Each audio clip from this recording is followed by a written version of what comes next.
It was a very windy day in the forest, and Billy Blackbird came down from his nest because he didn't like being tossed about. So it made him feel a little bit dizzy. It was more sheltered down at the bottom of the tree, so he sat down at the bottom of the tree where it wasn't quite so breezy. And there came a sudden gust of wind, and a leaf came fluttering down from the tree. "Oh dear," said Billy Blackbird, "Mr. Chestnut has lost one of his leaves. I must put it back for him."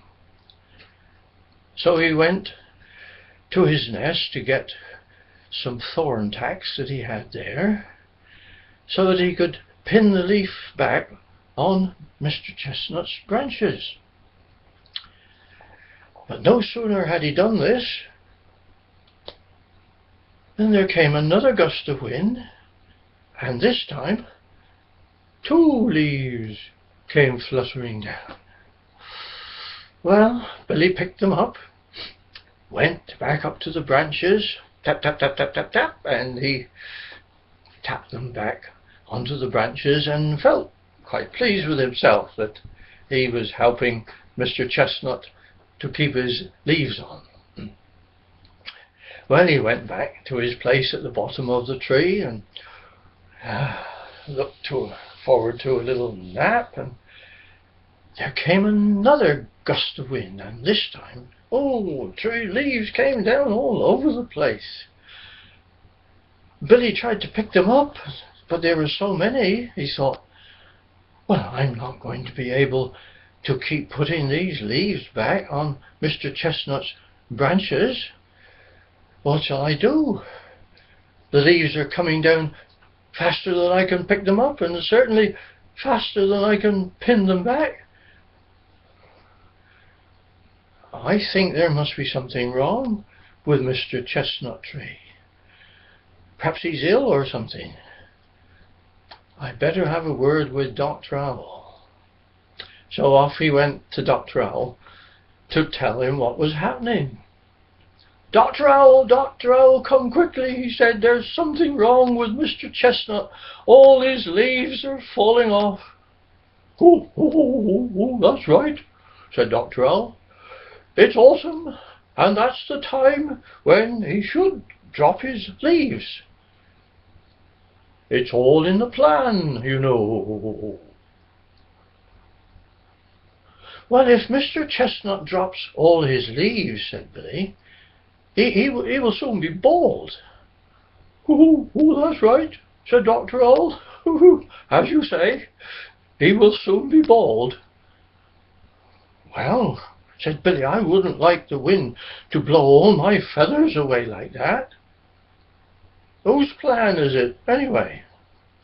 "Oh, why, it's God's, of course.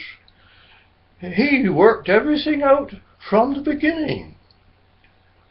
"Well, I think it's a stupid plan," said Billy Blackbird, getting quite cross.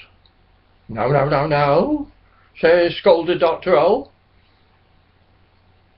"You must not argue with God. He knows what he's doing." "Well, it doesn't make sense to me," said Billy. "I still say it's a daft idea." "Tut, tut, tut, tut, tut, tut," said Dr. Owl with a frown.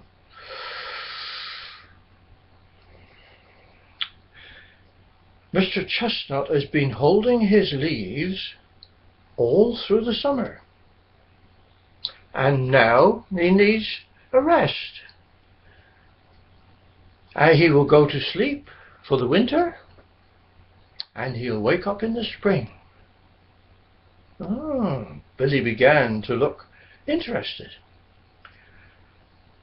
"So, instead of grumbling," continued Dr. Owl, "you could help God with his plan." "Could I? How could I do that?" said Billy, changing his tune now. "Well, First of all, you could take some of the leaves to Reggie Rabbit, so that he can bury them in his garden, and then he will have a nice crop of carrots next spring.